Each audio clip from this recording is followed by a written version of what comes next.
साल 2025 हर बार नए साल की शुरुआत में एक बड़ी संख्या में लोग होते हैं जो कुछ न कुछ रिजोल्यूशन लेते हैं, प्रण लेते हैं कि इस नए साल में कुछ ऐसा करने वाला हूँ, कुछ वैसा करने वाला हूँ।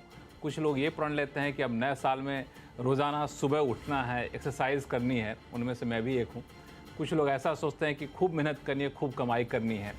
और करीब 11 करोड़ लोग मुझे लगता है ऐसे होंगे जो सोचते होंगे नए साल में शेयर बाज़ार से ज़्यादा पैसा कमाना है। 11 करोड़ इसलिए चूँकि टोटल इन्वेस्टर्स की संख्या में पढ़ रहा था कि इतने के आसपास है। ये इनमें से कई लोग ऐसे होंगे जो सोच रहे होंगे कि हमने इस बार थोड़ी सी गलती कर दी, काश यहाँ नहीं यहाँ पैसा लगाता तो ज़्यादा रिटर्न होता, काश अभी नहीं तभी बेचा होता तो ज़्यादा फ़ायदे में रहता, तभी नहीं अभी ख़रीदा होता तो ज़्यादा मुनाफा कमा लिया होता। तो ये उधेड़ बुन खास तौर से शेयर बाज़ार के लोगों के लिए चलती रहती है। और जो नए निवेशक जुड़ेंगे उनको भी एक रहेगा कि नया साल कैसा रहने वाला है। तो आज इस आवाज़ अड्डा में हम इसी पर चर्चा करेंगे। जो लोग शेयर बाज़ार में पैसा लगा चुके हैं या लगाना चाहते हैं या फिर और ज़्यादा अपना पोर्टफोलियो बढ़ाना चाहते हैं, तो ये शो देख करके आपको अंदाज़ा मिल जाए कि नए साल में आपका पोर्टफोलियो का क्या हाल रहने वाला है। नमस्कार, मैं हूँ लक्ष्मण राय और हमारी इस चर्चा में हमारे साथ जुड़े हैं खास मेहमान CNBC आवाज़ के managing editor Anu Singhal, Capgrow capital के partner Arun Malhotra, market expert Sudeep Bandopadhyay ji जुड़ेंगे, इंडस्ट्री दिग्गज सुनील सुब्रमण्यम साहब और SW कैपिटल के डायरेक्टर पंकज जैन साहब। आप सभी मेहमानों का बहुत बहुत स्वागत है हमारे शो में। शेयर बाज़ार से स्पेसिफिक सवाल आपसे पूछूं उससे पहले हर कोई एक दूसरे से पूछता है कि इस बार आपने क्या नए साल के लिए क्या रिजोल्यूशन लिया, तो मैंने ये सवाल आपसे नहीं पूछूंगा। आप लोगों से एक सवाल ज़रूर पूछूंगा जो शुरुआत में करूँगा अरुण मल्होत्रा साहब से, कि अगर बाज़ार ह्यूमन बीइंग होता तो बाज़ार को क्या नए साल में रिजोल्यूशन लेना चाहिए था? आई थिंक सबसे पहले तो सारे व्यूअर्स को नए साल की हार्दिक शुभकामनाएं। कामना करता हूं कि ये साल सबके लिए मंगलमय हो, खुशियां लाए, समृद्धि लाए और हमारी मार्केट और ऊंचाइयां चढ़ती रहे। तो बाकी मार्केट्स को भी देखिए। बहुत सारी शुभकामनाएं और सभी दर्शकों को भी शुभकामनाएं। हाँ जी। हाँ, बताइए मार्केट को क्या रिजोल्यूशन लेना चाहिए इस नए साल में? अ, देखिए, मार्केट को एक ही रेजोल्यूशन लेना चाहिए कि ज्यादा स्पेकुलेटिव जोन में ना जाएं।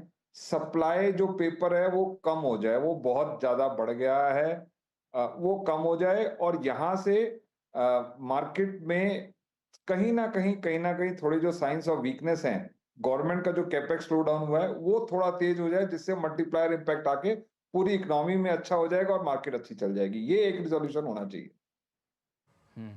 तो मार्केट के इस रिजोल्यूशन में बाधाएं क्या है सुदीप जी?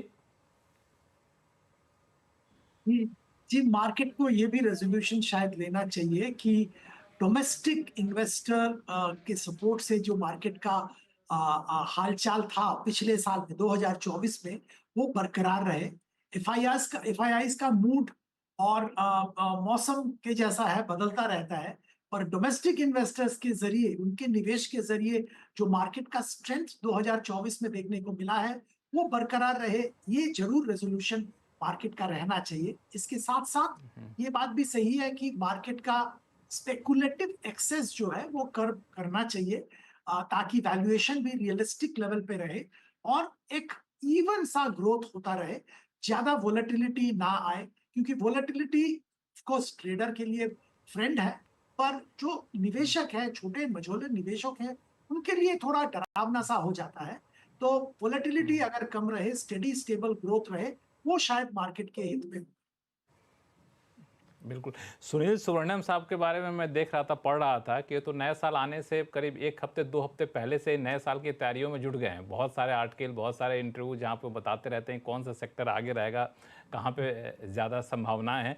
लेकिन सुनील साहब, ये जो हमारे 2 मेहमानों ने बताया कि मार्केट को नए साल में ये सारे रिजोल्यूशन लेना चाहिए, तो एक बात जो बड़ी कॉमन सी दिखी कि वोलेटिलिटी बहुत ज़्यादा रहता है, उसको थोड़ा सा कंट्रोल करना चाहिए और DI पे जो भरोसा है वो और मजबूत हो तो ज़्यादा बेहतर रहेगा। आपके हिसाब से काफ़ी है?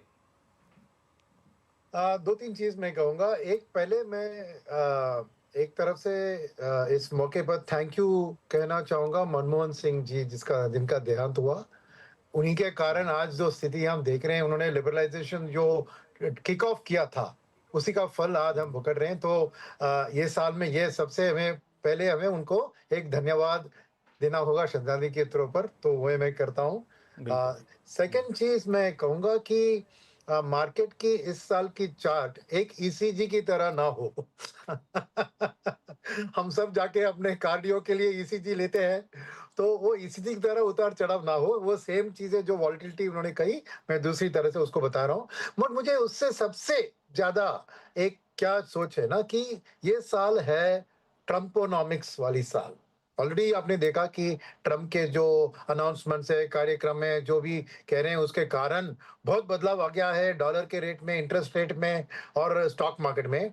तो मेरा यही एक सोच है कि जितनी जल्दी हो सके मोदी जी अमेरिका जाए, ट्रम्प से मिले और उनको आमंत्रित करे इंडिया आए, तो देखे, ताकि जो भी ट्रम्प का टैरिफ का इफेक्ट है उससे इंडिया फायदा, क्योंकि चाइना के ऊपर टैरिफ लगने वाला है। तो जितना गठबंधन और जितना अंडरस्टैंडिंग जल्दी मोदी और ट्रम्प जी के साथ होता है, उतना मार्केट और इंडियन इकोनॉमी के भविष्य के लिए और मार्केट के लिए अच्छा होगा।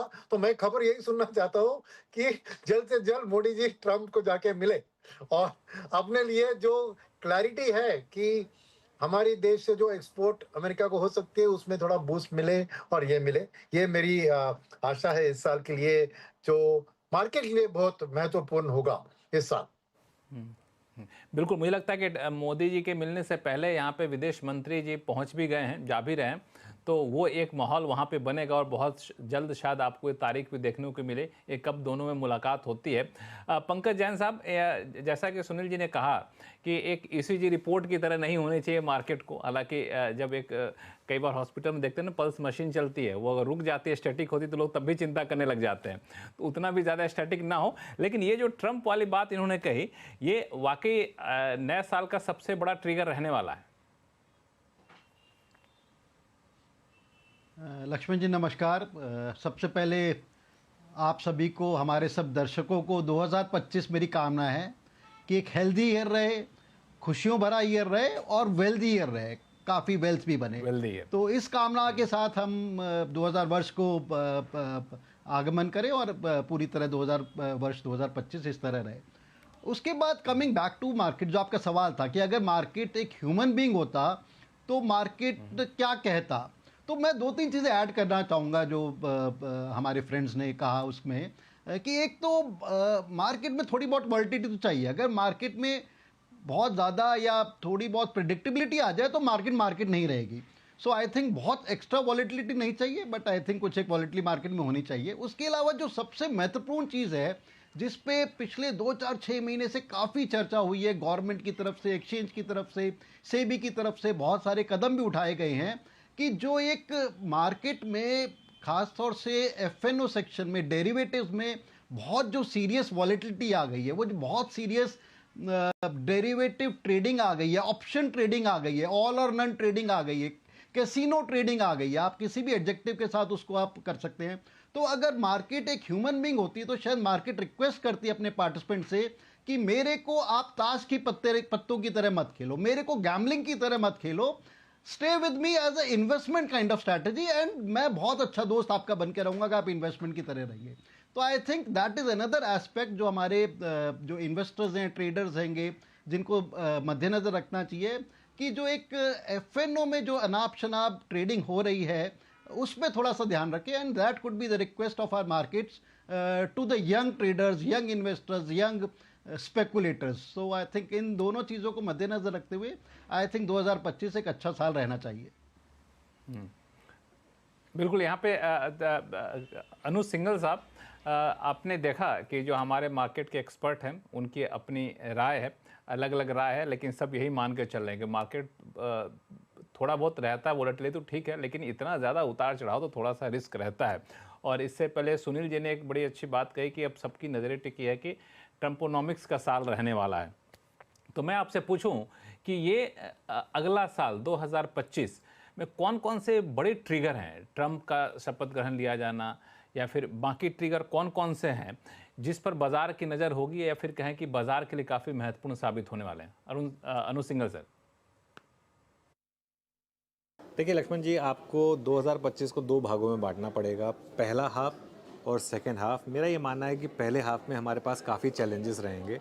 मेरा ये मानना है कि पहले हाफ में जब FIs छुट्टी से वापस लौटेंगे वो फिर सेलिंग करेंगे इस मार्केट में, क्योंकि वो 23,600 पर सेलिंग करके गए थे, वो वापस आएंगे, अगर उन्हें 24,000 दिखाई देगा वो सेलिंग करेंगे।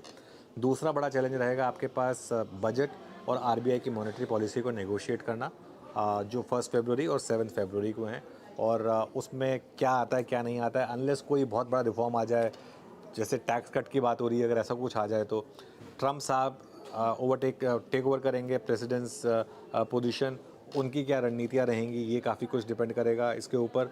और फाइनली अर्निंग सीज़न, और ये मेरा ये मानना है कि जो जनवरी वाला अर्निंग सीज़न होगा वो भी पिछले क्वार्टर की तरह काफ़ी ख़राब रहेगा। तो जनवरी से मार्च में लेकर मार्केट के पास काफ़ी चैलेंजेस रहेंगे लक्ष्मण जी। लेकिन उसके बाद मुझे लग रहा है कि मार्केट की स्थिति थोड़ी इम्प्रूव होनी शुरू होगी, और अप्रैल ऑनवर्ड शायद मार्केट उस अर्निंग्स रिकवरी को प्राइस इन करना शुरू करेगा। और सेकेंड हाफ मुझे लग रहा है अगले साल का काफ़ी अच्छा हो सकता है मार्केट के लिए। पहले हाफ में मुझे लग रहा है, लेकिन जैसा कि आपने इस साल देखा, इस साल पहला हाफ बहुत शानदार था, सेकेंड हाफ चुनौतीपूर्ण रहा। अगले साल उसका उल्टा होने के चांसेस हैं, पहला हाफ चुनौतीपूर्ण रहे और दूसरा हाफ काफ़ी अच्छा रहे, ये पॉसिबल है। तो अरुण जी, आप लोगों का भी मोटा मोटी यही राय है कि फर्स्ट हाफ थोड़ा सा शांत ही रहेगा, ठंडा ही रहेगा, सेकंड हाफ में चल के स्थिति बेहतर होगी। हालांकि यहाँ पे एक चीज़ बता दूं कि जो फाइनेंस मिनिस्ट्री की तरफ से जो इकोनॉमिक रिव्यू रिपोर्ट आती है हर महीने, वो ये मान के ज़रूर चल रही है कि करंट फाइनेंशियल ईयर का जो फर्स्ट हाफ है उतना बुरा सेकंड हाफ नहीं रहने वाला, सेकंड हाफ थोड़ा सा बेहतर रहने वाला है।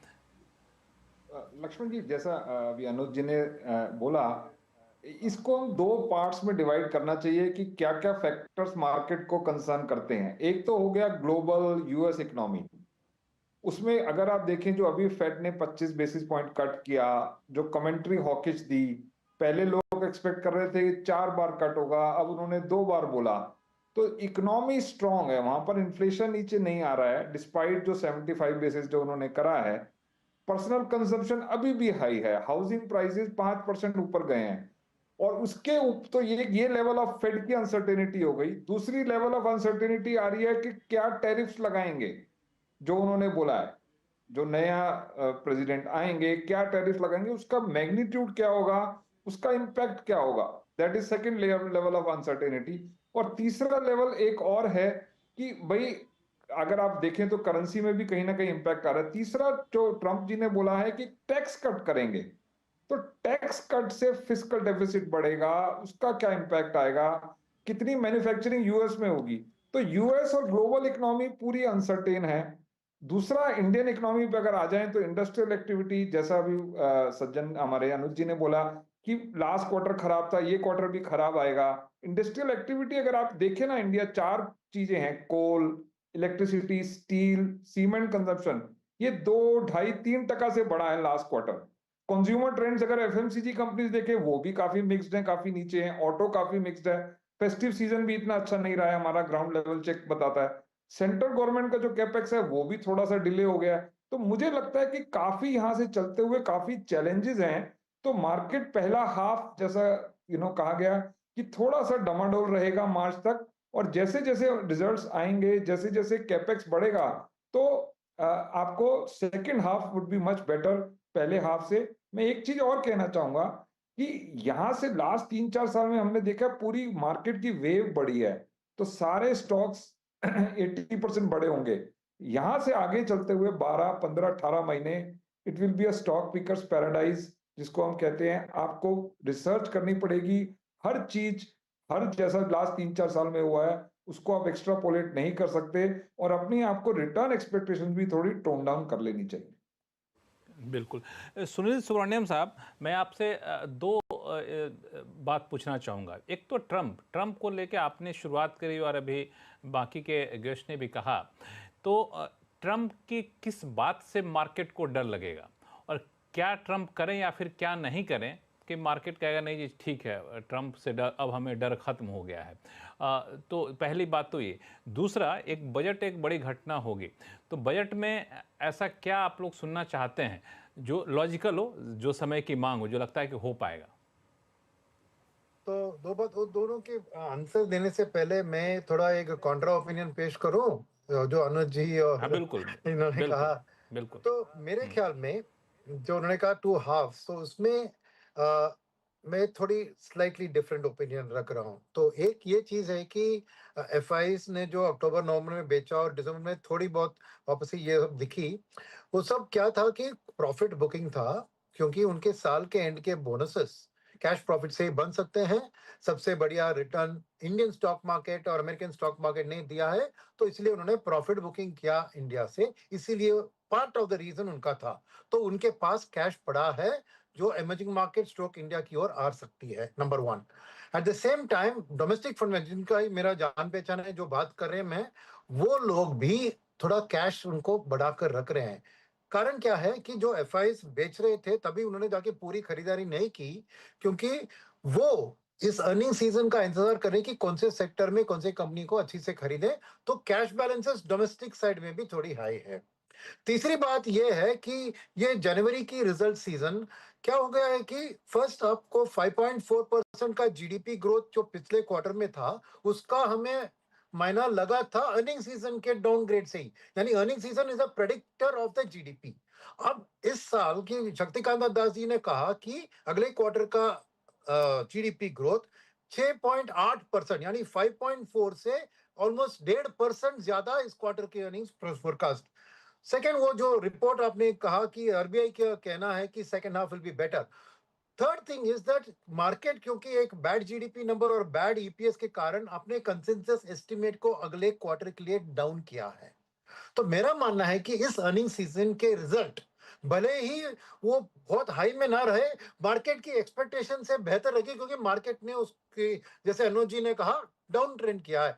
तो जो अर्निंग सीजन आएगा वो बेहतर आएगा कंपेयर टू कंसेंसस, और एक गाइडेंस भी थोड़ी अच्छी मिल सकती है। तो शायद डोमेस्टिक फंड मैनेजर्स वापस गिने चुने सेक्टर्स कंपनीज में पैसा निवेश कर सकते हैं और मार्केट एक छलांग लगा सकता है। और मेरा ख्याल में जो भी हेज फंड मैनेजर्स ने प्रॉफिट बुक किया है, उधर भी वो कैश को रीडिप्लॉय करने में इंडिया का लॉन्ग टर्म ग्रोथ स्टोरी में कोई दिक्कत नहीं है, तो री इन्वेस्ट करने के लिए भी तैयार होंगे। जबकि इंडियन स्टॉक प्राइसेस अभी भी थोड़ी पिछले महीनों के खिलाफ थोड़ी कम चल रही है, तो एफआई की वापसी भी जल्दी हो सकती है। तीसरी बात, ट्रम्प की बात आपने कही, मेरा मानना है कि मार्केट की रूल होती सुनील जी, है बाय। सुनील जी ऐसा करते हैं कि ट्रंप के ऊपर और बजट के ऊपर आपका रिएक्शन लूंगा मैं। पहले ये जो आपने काउंटर ओपिनियन दिया उस पर थोड़ा सा मैं एक राय और ले लेता हूं।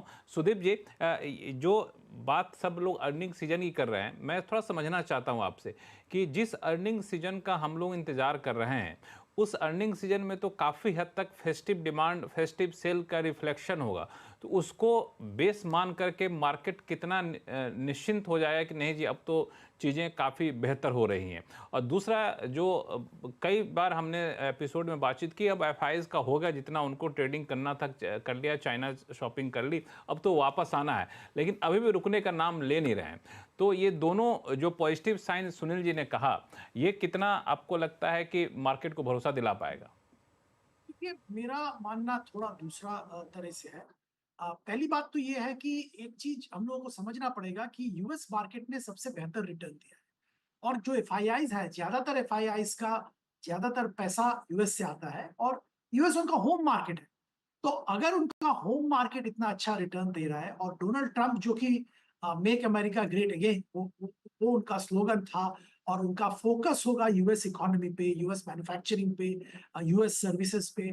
तो इस माहौल में मुझे लगता है कि यूएस मार्केट जबरदस्त रहेगा, और एफआईआईज का एक नेचुरल टेंडेंसी रहेगा कि बाकी मार्केट से पैसा निकाल के यूएस मार्केट में डिप्लॉय करने का। और इसमें कोई बुराई नहीं है कि यूएस मार्केट सबसे ज्यादा रिटर्न दे रहा है, तो वो एफआईआईज कस्टोडियन ऑफ मनी है, तो उनका रिस्पॉन्सिबिलिटी ये है कि जिस मार्केट में अच्छा रिटर्न मिलेगा, और अगर वो होम मार्केट है तो जरूर वहां पे पैसा लगाएंगे। तो इंडिया में बिकवाली अभी भी आएगी, मुझे तो ये लगता है।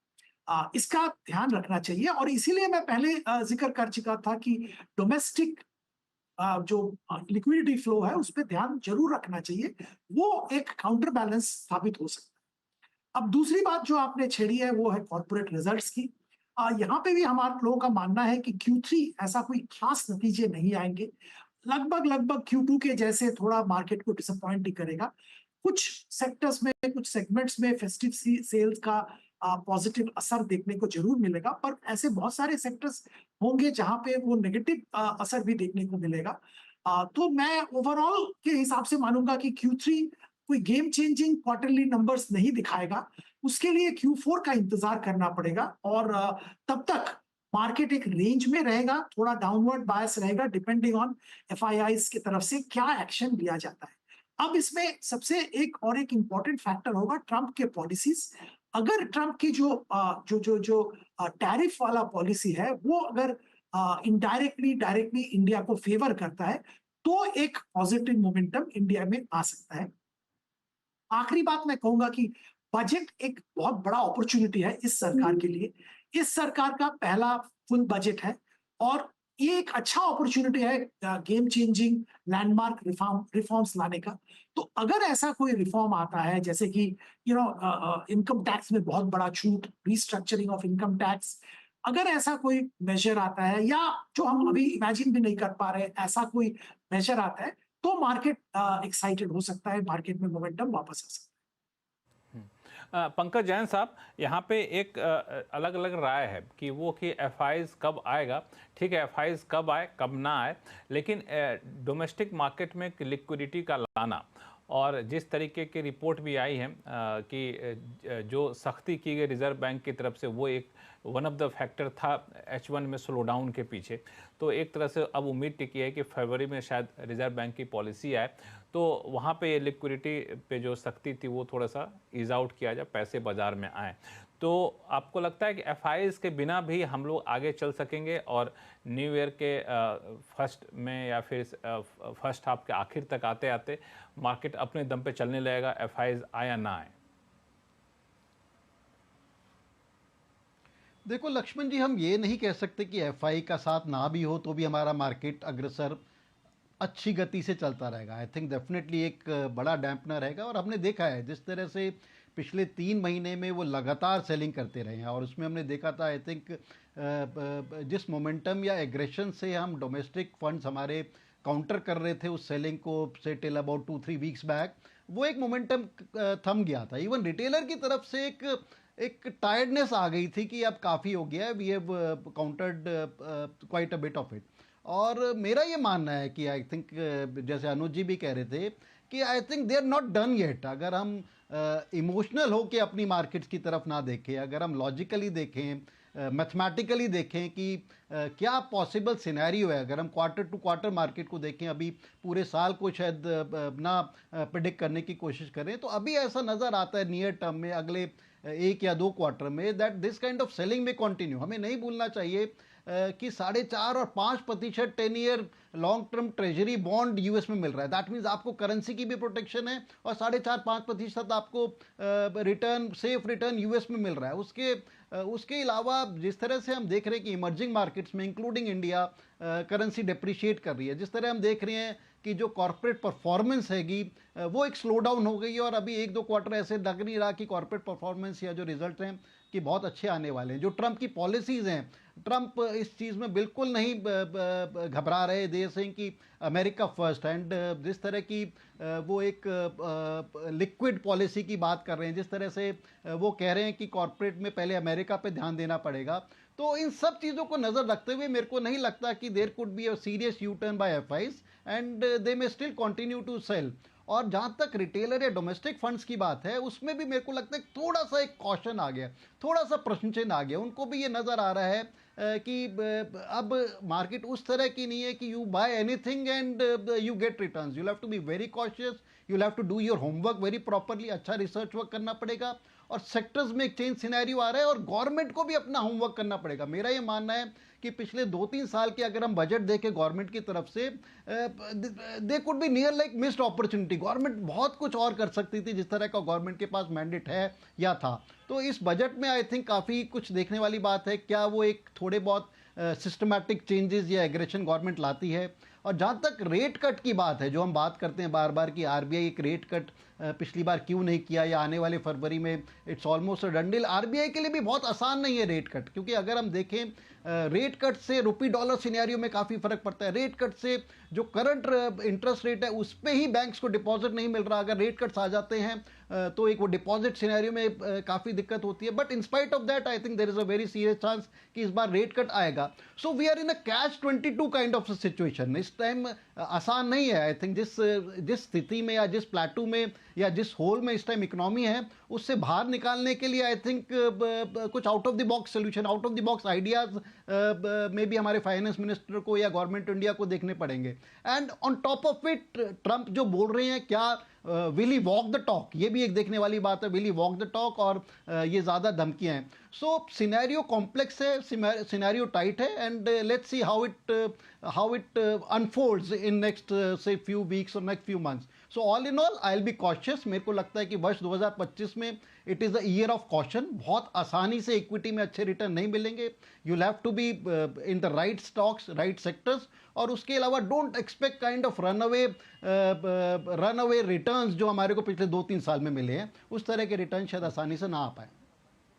बिल्कुल, यहाँ पे जो आप लोगों की बात सुनी तो मैं विजुअलाइज कर रहा था इन सारी चीज़ों को, तो मुझे विजुअल में एक बड़ी अच्छी तस्वीर नज़र आई कि कई बार रेड लाइट बंद हो जाती है तो ट्रैफिक जाम ऐसे होता है, चारों तरफ से गाड़ियाँ घिर जाती हैं, कोई गाड़ी ना तो आगे जा पाती है ना पीछे जा पाती है. बिल्कुल वो स्थिति यहाँ पर हो गई है कि एक फैक्टर को देखे, दूसरा फैक्टर रोकने के लिए बैठा है, दूसरा आगे बढ़े, तीसरा रोकने के लिए बैठा है. तो बड़ा ही अजीबोगरीब स्थिति है यहाँ पे. लेकिन फिर भी बहुत सारे पॉकेट हैं जहाँ पे लोगों को उम्मीद है, और मार्केट के दिग्गज भी मानते हैं कि कई सारे पॉकेट है जहाँ पे संभावनाएँ हैं, जहाँ पे अभी भी पोटेंशियल है कि लोग अब नए साल में पैसा लगाना चाहते हैं तो वहाँ पे पैसा लगा सकते हैं. तो यही सवाल लेके मैं अनु सिंघल जी के पास जाऊँगा. अनु सिंघल जी, जो अभी के माहौल में कहें तो आपको क्या लगता है कि नए साल में कौन सा सेक्टर है जहाँ पे सबसे ज़्यादा पोटेंशियल है और कोई पैसा लगाना चाहे तो लगा सकता है?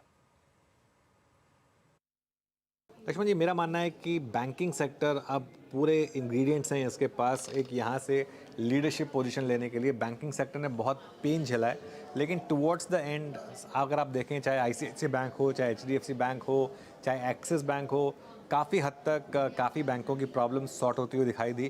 Towards the end even IndusInd bank ने भी कुछ अच्छे कदम उठाए. तो अगर नंबर 1 सेक्टर मुझे चुनना होगा तो बैंकिंग होगा. आईटी पर मैं काफ़ी पॉजिटिव रहा हूँ, लेकिन आईटी काफ़ी चल चुका है. इसका मतलब ये नहीं कि आईटी गिरेगा, आईटी भी आउट परफॉर्म कर सकता है. ये एक और सेक्टर होगा जिसमें मैं पॉजिटिव होगा. और मेरा मानना ये है कि एक सेक्टर जहाँ पर सेलेक्टिवली, हर कंपनी नहीं अच्छा करेगी, ध्यान रखिएगा, सेलेक्टिवली आपको मौके मिलेंगे, वो है एफएमसीजी. क्योंकि एफएमसीजी में बहुत पेन झेला है हमने, लेकिन इनमें काफ़ी कंपनियां हैं जो कुछ साइंस दिखा रही हैं रिवाइवल के, तो उन पर फोकस किया जा सकता है. तो कुछ सेक्टर भी है, कुछ सेक्टर के कुछ सेलेक्टिव पॉकेट हैं, शेयर हैं जहां पे एक साइन दिख रहे हैं पॉजिटिवनेस के. सुनील सुब्रमण्यम साहब, मैं आपके पास आ रहा हूं 2 चीज़ों को लेकर के. एक तो बैंकिंग सेक्टर है, एनबीएफसी सेक्टर है, वहां पे एक आम राय उभर कर आ रही कि वहां पे अभी भी काफ़ी संभावनाएं बनी हुई हैं, लेकिन वहां भी काफ़ी ज़्यादा डाइवर्सिफिकेशन है. पीएसयूज बैंक हैं, बड़े बैंक हैं, छोटे बैंक हैं, प्राइवेट बैंक है, बड़े बैंक है, छोटे बैंक है, एनबीएफसीज हैं, कोई एनबीएफसी कम बैंक है. तो आप कहाँ पर ज़्यादा संभावनाएँ देख रहे हैं? तो मेरे लिए एक प्राइवेट सेक्टर बैंक में मुझे एक रुझान दिख रहा है, क्योंकि मेरा मानना है कि कंज्यूमर डिस्क्रिशनरी चलेगा इस साल. तो उसमें बैंक की, रिटेल बैंक्स की लेंडिंग जो प्राइवेट सेक्टर बैंक्स के पास वो एक दम है देने के लिए, उनके प्रोसेसेस है, और अच्छे क्वालिटी एनबीएफसीज, ये दोनों की पास परफॉर्मेंस स्टॉक मार्केट में अच्छी नहीं रही है, और इसके बावजूद भी उनकी जो अर्निंग्स ग्रोथ रही है वो ठीक रही है. तो मैं अनुज सिंघल जी से सहमत हूँ कि वो बैंकिंग सेक्टर के अंदर एक मुझे बेस्ट परफॉर्मिंग सेक्टर इस साल वही दिख रहा है.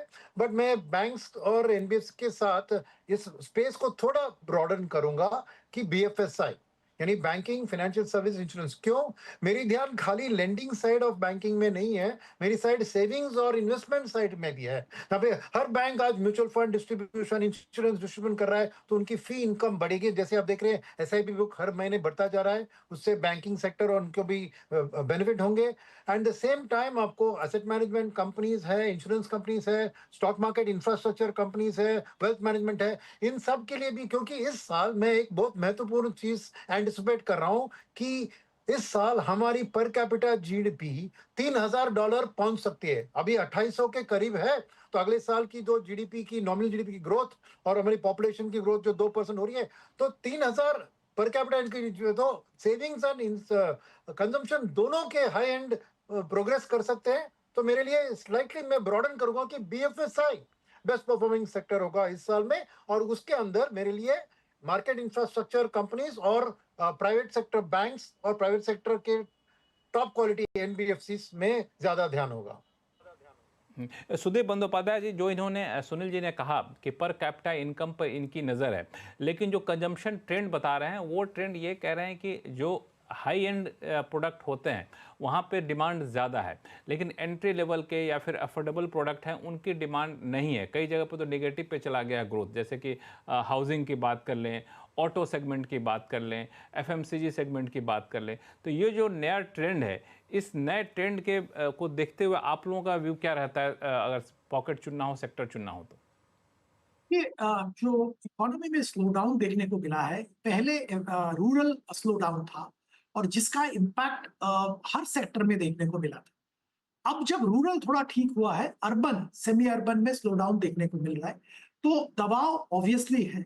आप एफएमसीजी की बात करें, टू व्हीलर की बात करें, ऑटो की बात करें, कंज्यूमर ड्यूरेबल्स की बात करें, हर जगह पे देखा जा रहा है कि consumption at grass root level कम हो रहा है और डिमांड भी उस सेगमेंट से कम आ रहा है। हाँ ठीक है, अपर वैल्यू सेगमेंट में डिमांड की कोई कमी नहीं है, वो आप रियल एस्टेट देखिए या कोई भी अदर कंज्यूमर प्रोडक्ट ले लीजिए। पर एक अच्छा खासा बैलेंस ग्रोथ के लिए इंडस्ट्री को दोनों साइड का डिमांड चाहिए, अपर एंड का भी चाहिए और लोअर एंड का भी चाहिए। अब लोअर एंड में प्रॉब्लम होने के कारण इंडस्ट्री में थोड़ा बहुत प्रॉब्लम अभी जो दिख रहा है, स्लो डाउन दिख रहा है, वो दिख रहा है। आगे वाले दिनों में सेक्टर की अगर बात करें तो हम लोग सिलेक्टिवली, जो अनुज जी ने बात किया, हम लोगों का भी व्यू वही है, हर जगह पे हम वही व्यू दे रहे हैं कि देखिए 140 करोड़ की आबादी है। एफएमसीजी क्षेत्र ऐसा एक क्षेत्र है जो ये आबादी को केटर करता है और बहुत सारे ऐसे एफएमसीजी कंपनीज हमारे यहाँ इंडिया में है जो कि ग्लोबली बेंचमार्क है, बहुत अच्छे प्रोडक्ट बास्केट है, टॉप क्वालिटी मैनेजमेंट है। तो यहाँ पे जरूर एक बेट लिया जा सकता है, सिलेक्टिवली लिया जा सकता है for long term investors point of view. दूसरा एक सेगमेंट में हम लोग पॉजिटिव है, वो है ये ट्रम्प जो टैरिफ वाला इशू है, इसको लेके देखिए चाइना में टैरिफ जरूर, चाइना के लिए टैरिफ ज्यादा एप्लीकेबल होगा और इंडिया के लिए रिलेटिवली कम टैरिफ होगा, यही उम्मीद किया जा रहा है। शायद इंडिया का टैरिफ कोई छेड़छाड़ नहीं किया जाएगा। अगर ऐसा होता है तो export oriented sectors, particularly textiles, यहाँ पे जरूर ध्यान देना चाहिए। हम लोगों को लगता है कि यहाँ पे बहुत अच्छा अपॉर्चुनिटी बन रहा है और लॉन्ग टर्म स्ट्रक्चरल पॉजिटिव यहाँ पे देखने को मिल रहा है। बांग्लादेश जो कि बड़ा कंपीटिटर था, वहां पे भी कुछ दिक्कतें हैं। तो ये सारे जो माहौल है टेक्सटाइल एक्सपोर्ट्स के लिए अच्छा लग रहा है, तो यहाँ पे ध्यान देना चाहिए।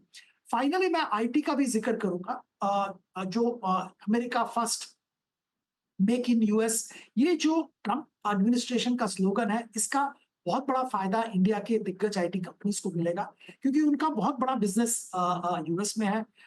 तो वो बीएफएसआई हो या मैन्युफैक्चरिंग हो, इंडियन आईटी कंपनीज को ऑर्डर बुक और भी बढ़ेगा और मार्जिन इंप्रूवमेंट भी होगा, ये हम लोगों का उम्मीद है। थोड़ा बहुत दिक्कत वीसा लेके आ सकता है, पर पहले भी इन्होंने नेविगेट किया है। ट्रम्प एडमिनिस्ट्रेशन 1 जो था तब भी वीजा की थोड़ी दिक्कतें थी। They have learned how to navigate that, I am sure they will do that.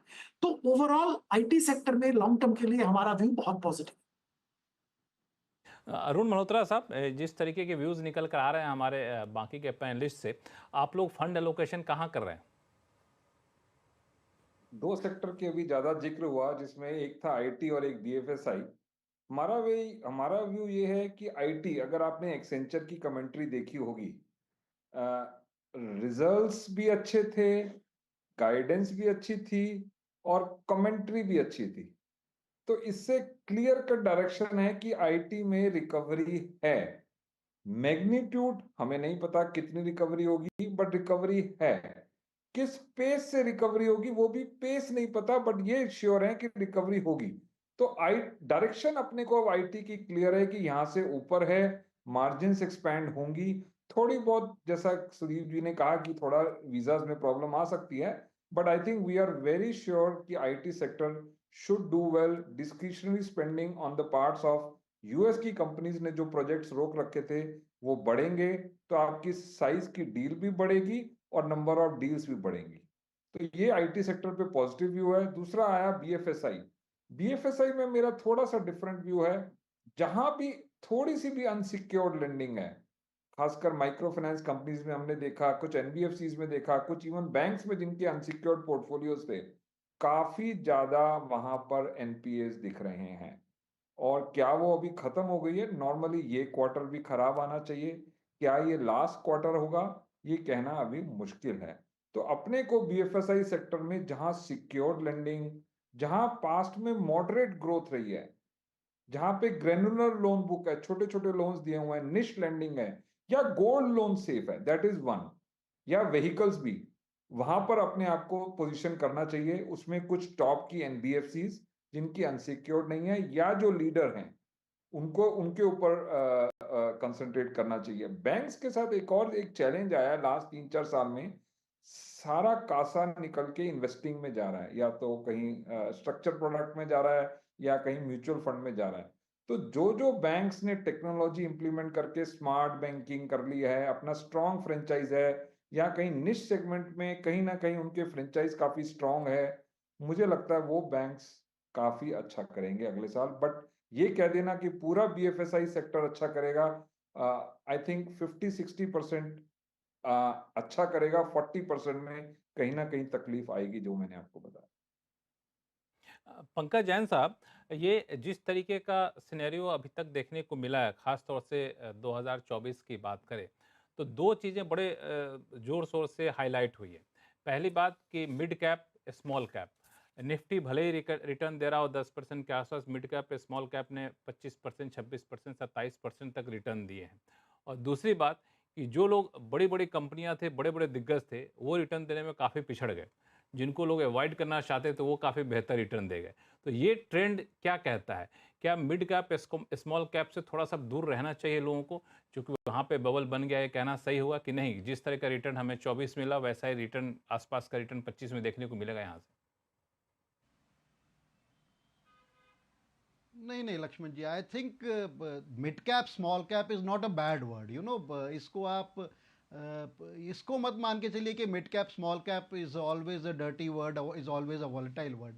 इसमें रादर अगर हम देखें तो जिस तरह के अगर अच्छे रिटर्न्स किसी को मिले तो अच्छे मिड कैप स्मॉल कैप में ही मिले। और मिड कैप में भी अगर हम देखें जिस तरह के आईपीओ में जिस तरह के नए पेपर्स आ रहे हैं, अगर हम देखें इन स्पाइट ऑफ कुछ एक नॉट सो गुड पेपर्स भी आ रहे हैं, बट काफ़ी अच्छी कंपनियां और रीजनेबल लिस्टिंग हो रही है और लोगों को अच्छा पैसा बनाने को मिला। और उसके अलावा जैसा कि मैं पहले भी कह रहा था, I think now the challenge lies in research, challenge lies in your homework, challenge lies staying with the relevant sectors. ऐसा नहीं है मार्केट में, मेरा ये मानना है कि हर टाइम मार्केट में पैसा है, और it just that you have to be at the right places at the right time at the right valuation. ठीक है, ये कहना बड़ा आसान है, इंप्लीमेंट करना बड़ा मुश्किल है, बट फिर भी काफ़ी सारी चीज़ें हमारे आसपास हमारे को दिख भी रही होती हैं, बट कई बार हम उसको एक्सेप्ट नहीं करते, कई बार हम उसको चेंज को इंप्लीमेंट नहीं कर पाते। We get married to the older structures, older stocks, और बहुत आसानी से चेंज ओवर नहीं कर पाते। तो मेरा ये कहना है कि अभी भी अगर हम देखें कुछ एक सेक्टर्स हैं जो हम जिसमें हम देख रहे हैं कि काफ़ी रेजिलियंस रही है पिछले 3-4 महीने में, in spite of kind of selling we have seen. और उन सेक्टर्स को मेरे को मानना है कि वो सेक्टर्स आने वाले 2-3-4 क्वार्टर में या वर्ष 2025 में आउट स्मार्ट कर सकते हैं मार्केट के रिटर्न्स को। और उसमें से 2-3 सेक्टर्स की मार्केट कैपिटलाइजेशन छोटी है, शायद वो पूरी एपिटाइट मार्केट को ना दे पाए। Something like hospitality, something like hospitals, ये हमारा मानना है कि these are the kind of smaller sector. Something like real estate भी मेरे को नहीं लगता कि अभी पूरी सैचुरेट हो गई है, इसमें अभी भी काफ़ी अच्छे रिटर्न देखने को मिल रहे हैं। Companies have been throwing good results. अगर आप देखें कि इनके जिस तरह की परफॉर्मेंस आई है, जिस तरह के इनके सेल्स फिगर आ रहे हैं, जिस तरह के मार्जिन ये बोल रहे हैं, जिस तरह से डेट लेवल्स इनके नीचे आ गए, काफ़ी एनकरेजिंग काइंड ऑफ परफॉर्मेंस अच्छी रियल एस्टेट कंपनी दे रही है। इस तरह से अगर हम हॉस्पिटल स्पेस देखें, ज़्यादातर हॉस्पिटल स्टॉक्स अपने closer to 52 week high in spite of kind of selling of we have seen चल रहे हैं। और उसको अगर हम देख के, I was talking to a bunch of doctors जो हमारे मित्र हैं दिल्ली एनसीआर रीजन में, और मेरा ये कहना था कि जो बड़े बड़े दिग्गज हॉस्पिटल्स हैं दिल्ली एनसीआर में, क्योंकि मैं वहाँ पर रहता हूँ, I can practically say about almost closer to 90-95% occupancy पे चल रहे हैं, and that is after the kind of post covid scenario. इस टाइम ऐसा नहीं है कि कोई देश में कोई हेल्थ इश्यूज हैं या there is anything like a covid kind of scenario. In spite of that all the hospitals are closer to 100% kind of scenario. So I think this is one space which is doing well. एक और जो tectonic हमने change देखा था post Covid, इसमें hospitality में, tourism में, सारे होटल्स अगर हम देखें जो अच्छे होटल्स हैंगे डोमेस्टिक में, the kind of tourism boom we have seen, जिस तरह के इनके रेट्स बढ़ गए हैं, जिस तरह के मार्जिन्स पे ये काम कर रहे हैं, जिस तरह के अगले 6 महीने की बुकिंग्स पे ये काम कर रहे हैं, और जिस तरह से एक अपबीट इनकी कमेंट्री अगर इनके टॉप मैनेजमेंट से बात करें, so this is another sector which we feel कि in spite of good valuations could do very well. इनके अलावा जो दो रेगुलर सेक्टर्स हैंगे, टेक्नोलॉजी एंड फार्मा, मेरा ये मानना है टेक्नोलॉजी ठीक है, थोड़ा रन अप ऑलरेडी आ चुका है, but technology could also see further run up in 2025। Trump साहब की जिस तरह की पॉलिसीज की वो बात कर रहे हैं, जिस तरह की प्रो टेक्नोलॉजी उनकी अप्रोच है, जिस तरह से वो कह रहे हैं कि जो टेक्नोलॉजी कंपनीज है उनको हर तरह का फायदा दिया जाएगा, so I think technology is one space जो कि डोमेस्टिक इंडस्ट्री में भी काफी उभर के आ रही है, डोमेस्टिक कंजम्पशन, और यूएस तरह के मार्केट्स में भी आ रही है। उसके अलावा pharmaceutical stocks, I think they are in a very sweet kind of spot, और जो टॉप के 15 20 25 फार्मास्यूटिकल कंपनीज है, they been doing exceedingly well. तो ये 4-5 सेक्टर्स हैं जिन पे हमारा फोकस रहेगा। इनमें जो अच्छी कंपनियां हैं, चाहे वो मिड कैप हो लार्ज कैप हो, हमारा ये मानना है कि अच्छे रिटर्न, सेफ रिटर्न 2025 में दे सकती हैं। बिल्कुल, हम लोगों की ये चर्चा जो है 2-3 सेक्टर की बात ना करें तो थोड़ी सी अधूरी रह जाएगी। एक तो इस साल में 2024 में आईपीओ ने बहुत सारा गेम किया है, और वहाँ पे ऐसा लगता है कि आईपीओ की भरमार सी आ गई, और नए जो आईपीओ थे उसमें लोगों ने बहुत दिलचस्पी दिखाई है। तो एक तो ये रहा, दूसरा पीएसयू सेक्टर, और तीसरा एक डिफेंस सेक्टर। ये 2-3 चीज़ें हैं जिस पे लोग ज़रूर आप लोगों की राय जानना चाहेंगे, क्योंकि उसने काफ़ी अच्छा रिटर्न दिया है। इस पर आप लोगों की राय लेंगे, लेकिन लौटते छोटे से ब्रेक के बाद कहीं जाइएगा नहीं।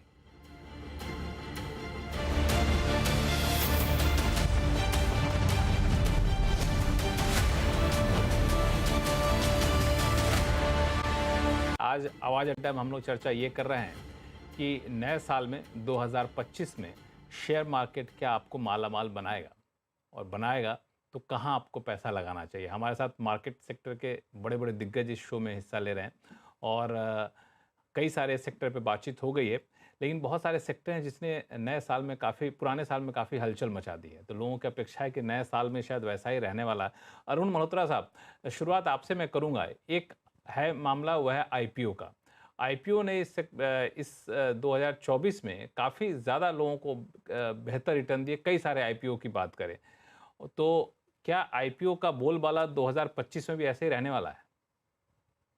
देखिए, आईपीओ का बोलबाला अभी चलेगा, क्योंकि रिटेल इन्वेस्टर का पार्टिसिपेशन अभी भी जारी है और रिटर्न्स अभी भी अच्छी आ रही हैं। अगर आप लास्ट 1-2 महीने में देखें, स्विगी ले लीजिए, जो इतना बड़ा आईपीओ आया, इंफ्रास्ट्रक्चर में बड़ी कंपनी का आईपीओ आया, उसने भी अच्छा किया। तो जब तक ये आईपीओ कंपनी अच्छा करती रहेंगी, तब तक ये बोलबाला रहेगा। बट ये कह देना कि सारी आईपीओ कंपनी अच्छा करेंगी, दैट इज नॉट करेक्ट, क्योंकि उसमें क्या होता है कि 10, 20, 30% कंपनियां तो जो अच्छी हैं उनको तो वैल्यूएशन अच्छी मिलेगी, और क्योंकि वो बहुत ही स्पेशलिटी निश कंपनीज हैं, अच्छी मैनेजमेंट्स हैं, उनको इन्वेस्टर्स तो ग्रैब कर लेंगे। बट जो बाकी छोटी छोटी कंपनीज आ रही हैं जो इस यूफोरिया का फायदा ले रही हैं, वहां पर अगर निवेशक अगर घुसेगा तो वहां पर हो सकता है आपको पॉपअप मिल जाए एक बार, जब लिस्टिंग होगी, उसके बाद वहां से नीचे आएगा ही आएगा। क्योंकि ओवरऑल इकोनॉमी जो हमने कहा, जो पहले 1 साल में जो जिस स्पीड से चल रही थी, वहां कहीं ना कहीं स्लो डाउन दिख रहा है। तो वो जो छोटी कंपनीज हैं उनको सबसे ज्यादा इंपैक्ट आएगा। तो निवेशक को थोड़ा आईपीओ एज ए सेक्टर करके या एज ए हर एक में लगा दो, वो आगे नहीं करना चाहिए। तो आईपीओ में रिटर्न भले ही अच्छा दिख रहा हो, लेकिन पैसा लगाएं तो हर आईपीओ में आंख बंद करके ना लगाएं, क्योंकि ये आपको धोखा दे सकता है। तो आपको बहुत सारे पैमाने पर देखना होगा। सुदीप बंदोपाध्याय जी, एक सेगमेंट है, वो है आपको पीएसयूज़ को लेकर के।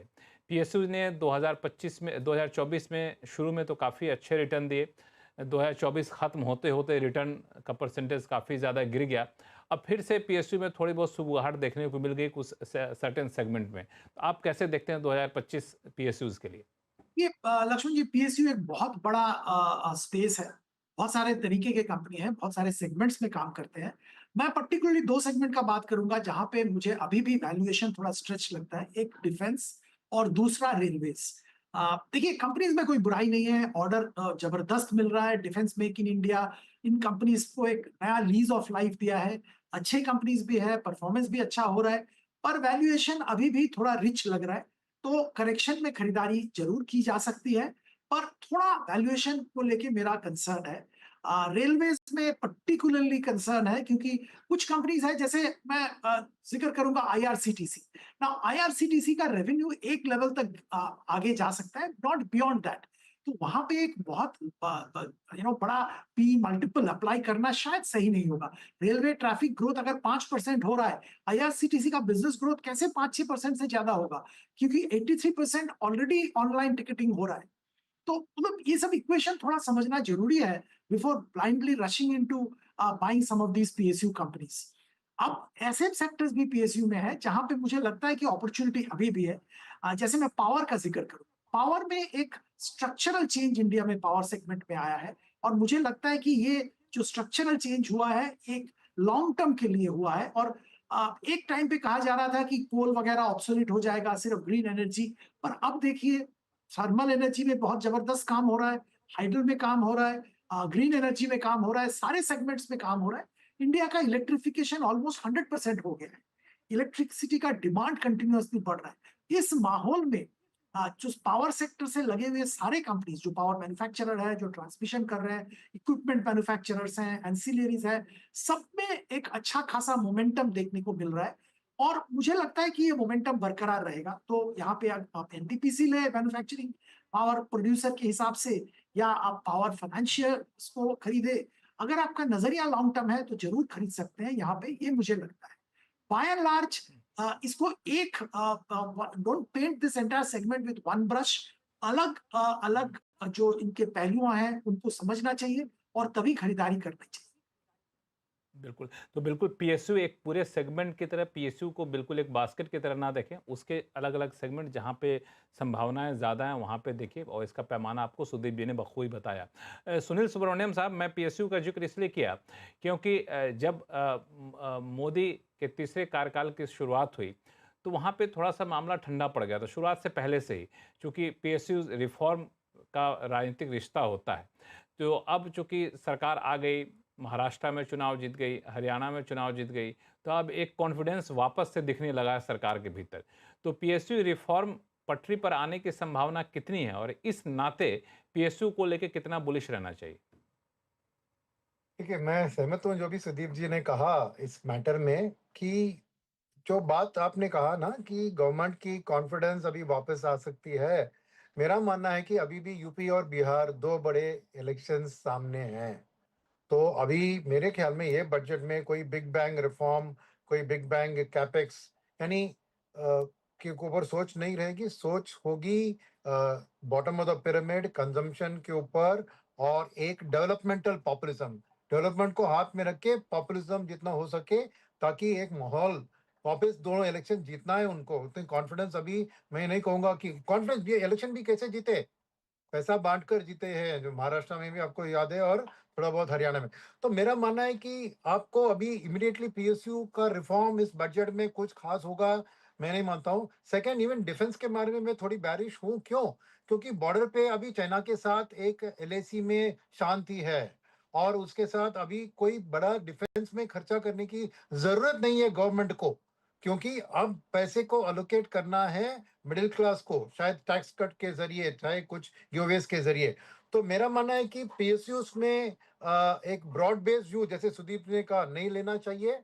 मैं खास करके पीएस के अंदर एक सेगमेंट को ट्रैक करूंगा, वो है पीएसयू बैंक, क्योंकि मुझे अगर एफएमसीजी और ब्रॉडर कंजम्पशन में एक बजट के कारण over the period of the next 6 months एक बॉटम ऑफ द पीरियड में कंजम्पशन बढ़ती है, तो कैपेसिटी बढ़कर तो प्राइवेट सेक्टर का कैपेक्स स्टोरी जो बहुत साल से जो कहते हैं ना, वो शेयर आने वाली है, शेयर आने, शेयर तो अभी आई नहीं है, तो शायद वो आने की उम्मीद बढ़ जाए। तो पीएसयू बैंक्स कॉर्पोरेट लेंडिंग में माहिर है।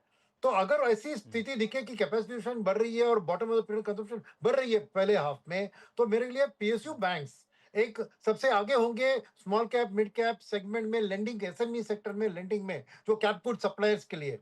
तब मेरे लिए पीएसयू बैंक से बहुत अट्रैक्टिव पिक होंगे। तो मैं ये वॉच करूंगा बजट के कुछ दिन बाद कि कैसे चल रही है स्टोरी, उसके बेस में पीएसयू बैंक्स की बात करूंगा। वैसे उसके अलावा पीएससी में प्रॉब्लम क्या है कि मेटल्स है, और मेटल्स का आउटलुक चाइना की डाउन ट्रेंड के कारण अच्छी नहीं लग रही है। तो वो पीएससी पैक में ब्रॉड बेस लेना वो भी एक दिक्कत है, क्योंकि मेटल्स के अंदर जो भी PSUs है उनकी भी परफॉर्मेंस उस हिसाब से international metal prices London metal में फिक्स होते हैं, तो वो भी थोड़ा एक डाउन ट्रेंड में दिख रहा है कमोडिटी मेटल्स। तो ओवरऑल PSU को मैं बजट के कारण बहुत पॉजिटिव नहीं देख रहा हूं। अगर बजट में कुछ अनाउंसमेंट आ जाए तो मैं व्यू बदल दूंगा, अब तक ऐसी उम्मीद नहीं रख रहा हूं मैं। चलिए, बजट एक आपके लिए बड़ा ट्रिगर होगा, ज़ाहिर तौर पे आपने कहा भी, इसके पीछे वजह भी है और शायद बजट से काफ़ी उम्मीदें भी लोग रखेंगे। वहाँ पे अगर कुछ निकल कर आता है तो बाज़ार को एक नया ट्रिगर मिलता दिखेगा। पंकज जैन साहब, मैं आपके पास थोड़ा सा अलग सवाल लेकर आना चाहता हूँ कि जो अलग अलग सेगमेंट, अलग अलग सेक्टर की बात हमने देखी, तो आपको कहीं पे अभी भी बबल दिख रहा है क्या? चाहे IPO का सेगमेंट हो, रियल्टी सेक्टर हो, कहीं पे ऐसा है कि आपको लगता है बबल है, उससे बच के रहना चाहिए?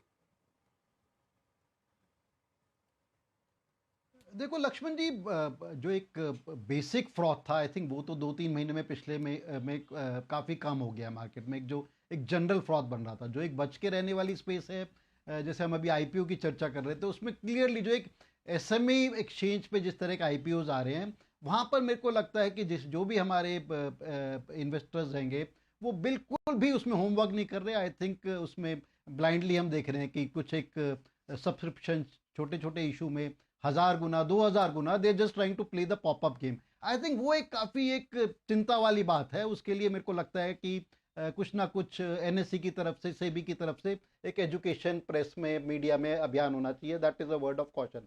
और जहां तक अभी हम जैसे PSUs या डिफेंस की बात कर रहे थे, जो ट्रम्पोनिक्स की भी बात कर रहे थे, आई थिंक एक positive factor, serious positive factor जो ट्रम्पोनिक्स का हो सकता है, जिसको बहुत ज्यादा हाईलाइट नहीं किया जा सकता, he has been aggressively pursuing कि मैं एक शांति वाला एक ग्लोब में शांति लाने की कोशिश करूंगा। व्हाट इट मींस कि जिस तरह की वॉर जो ग्लोब में चल रही है, खासतौर से Ukraine Russia war and may be जिस तरह की इजराइल में वॉर चल रही है, कि काफी कुछ वर्ल्ड में शांति लाने की कोशिश करूंगा। और अगर उस शांति का कोई एक इन्वर्सली अगर हम देखें जहां पर इफेक्ट पड़ता है, तो वो एक डिफेंस है। जिस तरह की डिफेंस पे स्पेंडिंग हो रही थी आज पिछले 2 साल में across the board, across the globe, I think her country में एक दौड़ सी आ गई थी कि शायद war could be eight their door step.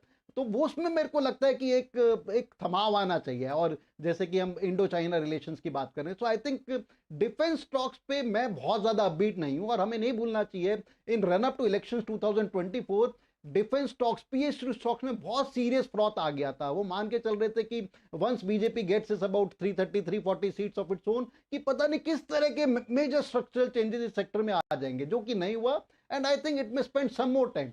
Definitely एक ट्रेडिंग बेट बनी रहेगी। जब जब इनमें वैल्यूएशन नीचे जाएगी, आई थिंक मार्केट में बायर्स आएंगे, 10-15% की एक ट्रेडिंग बेट काइंड ऑफ बनी रहेगी। बट टू एक्सपेक्ट कि जिस तरह का एक रनअप, जिस तरह की बॉयंसी, जिस तरह का मोमेंटम इसमें अर्ली पार्ट ऑफ 2024 में देखने को मिला था, वो मेरे को लगता है कि अब आसानी से देखने को ना मिले। So I will be cautious on, generally cautious on defence and PSUs। और जिस तरह का आपने कहा कि कहां पर मार्केट में अभी भी फ्रॉथ हैगा, I think froth SME space is one space जहां पर मेरे को लगता है कि एक froth kind of ten without any kind of rationalism वहां पर इन्वेस्टमेंट्स या वहां पर IPO बेट्स हो रही है, वहां पर सीरियस कॉशन की जरूरत है। बिल्कुल। आप ही के सवाल से मैं आगे बढ़ना चाहता हूं दरअसल कि जिस तरह का रिटर्न पहले मिला, उस तरह के रिटर्न की उम्मीद हमें करनी भी चाहिए क्या? अगर उस तरह के रिटर्न की उम्मीद करते हैं तो कितने साल की अवधि का एक नज़रिया बना के चलना चाहिए? अनु सिंघल सर, आपका क्या मानना है कि चूंकि हर कोई शेयर मार्केट को देखता है और लोग जो कहते हैं ना, एक दूसरे को बोल के जो मार्केटिंग करते हैं, देखो हमें तो इतना रिटर्न मिल गया जी, तुम कहाँ दूसरी भटक रहे हो, शेयर मार्केट में पैसा लगा दो, हमें तो इतना रिटर्न मिल गया जी। तो अब ये सब सुन के कोई अगर पैसा लगा रहा है, तो आपको लगता है कि उतना रिटर्न मिलेगा जितना शेयर बाजार ने अभी पिछले दिनों दिया है? नहीं, देखिए लक्ष्मण जी, 1 साल का व्यू तो मैं नहीं ले सकता, लेकिन अगर आप कहें कि पिछले 10 साल में जितने रिटर्न मार्केट ने दिए, कि अगले 10 साल में भी उतने रिटर्न देगा मार्केट, तो वो मार्केट देगा आपको। लेकिन उतनी पेशेंस, उतनी होल्डिंग पावर, उतना डिसिप्लिन आपके अंदर होना चाहिए। फिर आप घबराहट से घबराए नहीं और बहुत ज़्यादा तेज़ी में, यूफोरिया में फंसे नहीं। अगर वो डिसिप्लिन आपके पास है तो स्टॉक मार्केट से बेटर आज भी इंडिया में कोई एसेट क्लास नहीं है। चलिए, तो घबराहट से घबराए नहीं, पेशेंस के साथ आप यहाँ पे रहें तो रिटर्न लॉन्ग टर्म में आपको मिलेगा। लेकिन जैसा कि बाकी मेहमानों ने कहा कि बहुत सारे सेगमेंट हैं जहाँ पे पोटेंशियल है, तो आप नए साल में अगर ये प्रण ले रहे हैं, ये रेजोल्यूशन ले रहे हैं कि हम शेयर बाज़ार से अच्छा पैसा कमाएंगे और कोई गलती नहीं करेंगे, तो मुझे लगता है कि हमारे जितने भी वक्ताओं ने अपनी अपनी राय रखी, उस राय का ख्याल रखेंगे तो शायद नुकसान की संभावना काफ़ी, नुकसान की आशंका कह लें तो काफ़ी ज़्यादा कम रहेगी। तो आप सही मेहमानों का बहुत बहुत धन्यवाद हमारे शो में जुड़ने के लिए। आप सभी को नए साल की ढेर सारी शुभकामनाएं और दर्शकों को भी नए साल की ढेर सारी शुभकामनाएं। और इसी के साथ आवाज़ अड्डा को देते हैं यही विराम। देखते रहिए CNBC आवाज़। नमस्कार।